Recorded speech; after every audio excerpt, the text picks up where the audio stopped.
What I want to know is if the government shuts down this time, what will be different from the prior times that the government shut down? And I just read an article this morning about how apparently his name is Russell Vought. I've always called him Russell Vought.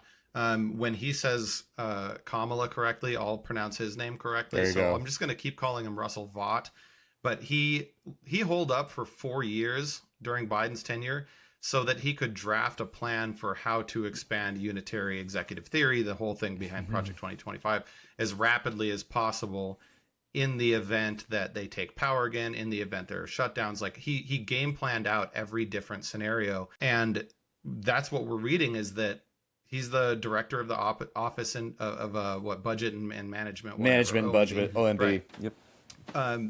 And he has a written up plan drafted so that they can do the worst things as fast as possible when the government is shut down, because the rules do change when the government is shut down. You can force through appointments. You can do all sorts of horrific things.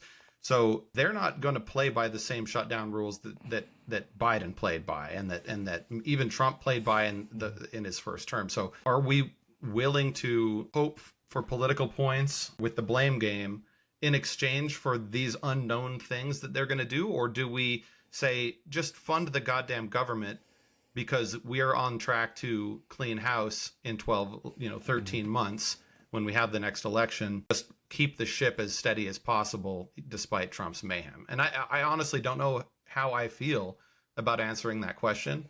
And I think probably a lot of our listeners are sort of stuck in the middle too. I think that the reason that it's stupid to entertain the idea of a shutdown is because our chief communicators are Jeffries and Schumer, and they have shown us time after time after time that they're not built for this moment. At this point, I'd rather them get rolled over by the Trump administration than them stand up, try to do something stupid and make things worse. At the end of the day, as Tim said, the shutdowns are about a blame game.